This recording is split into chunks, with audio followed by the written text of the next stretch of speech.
네, 오늘 함께 보실 말씀은 베드로 후서 3장 8절부터 13절까지 말씀입니다.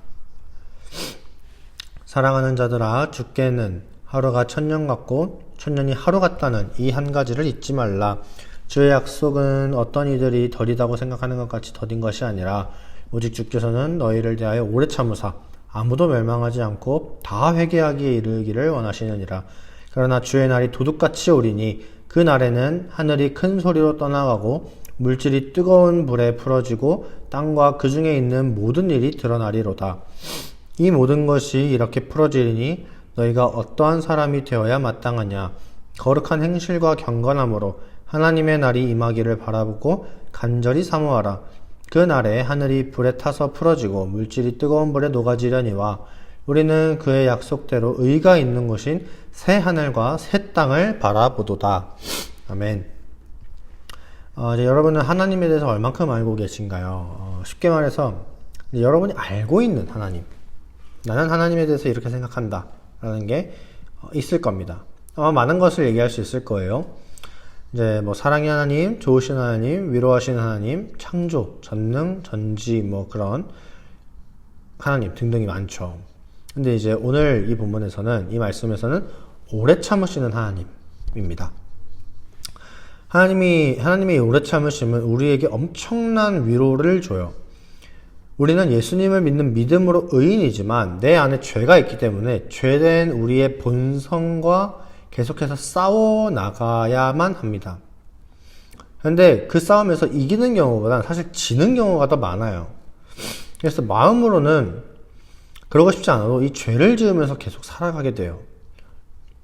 하지만 이렇게 의와 죄의 싸움에서 우리가 계속 실패하더라도 하나님께서 우리의 연약함을 아시고 오래 참아주시기 때문에 우리가 회개할 수 있습니다. 회개가 의미가 있어요.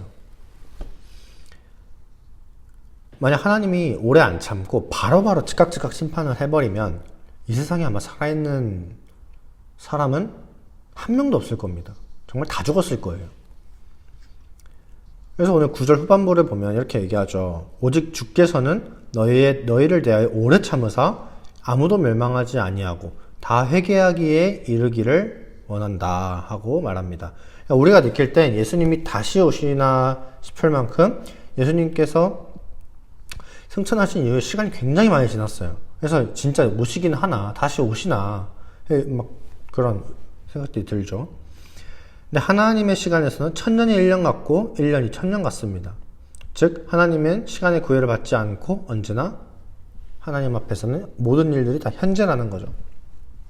단지 이렇게 오랫동안 예수님의 재림이 없는 것은 하나님이 우리를 사랑하셔서 오래 참으시고 한 명이라도 더 회개에 이르러서 자기의 백성이 되고 그리스도를 믿어 구원받게끔 하시려고 하는 겁니다. 그러니까 이제 하나님의 오래 참으심, 이 인내는 우리에게 엄청난 위로가 되는 거죠.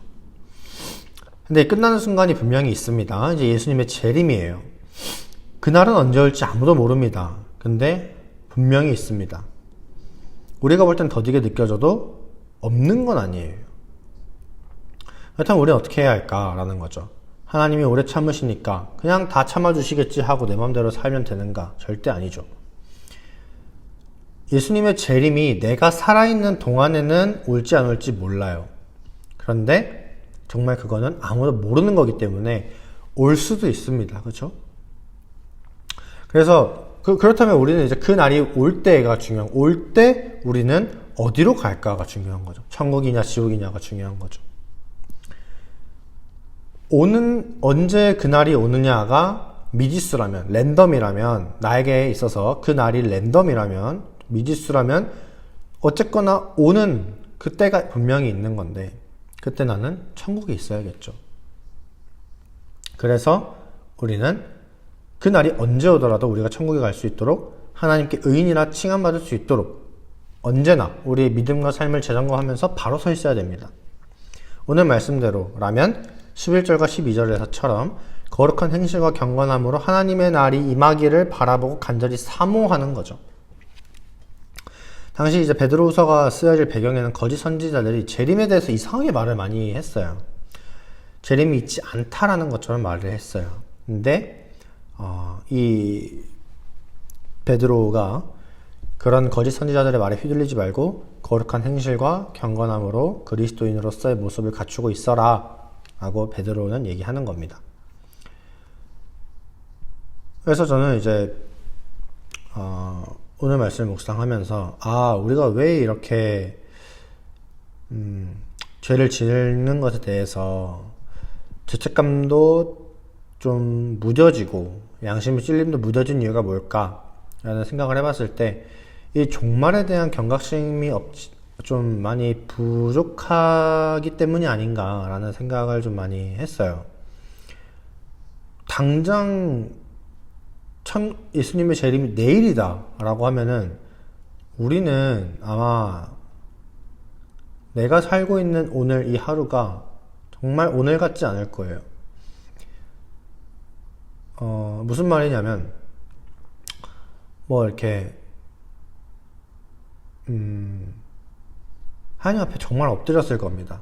예수님이 당장 내일 온다. 그러면 글쎄 밥이 넘어갈까 싶어요. 밥도 안 먹고 하루 종일 아무것도 안 먹고 기도하면서 회개하지 않을까 싶어요. 종말이 내일이라면. 근데 종말이 당장 내일이 아니라면, 그리고 2000년 동안 재림과 종말이 이루어지지 않았다면 우리는 당연히 그 종말과 재림에 대해서 무감각해질 수밖에 없는 것 같아요. 그러다 보니 이제 죄에 대해서 어떤 경각심도 떨어지는 것 같습니다.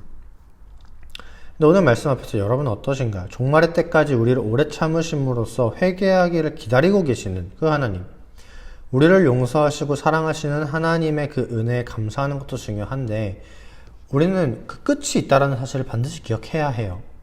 그래서 주어진 오늘의 삶 속에서 최선을 다해서 살아감과 동시에 하나님의 말씀대로 살아가려는 노력이 있어야 되고 회개가 있어야 되겠죠.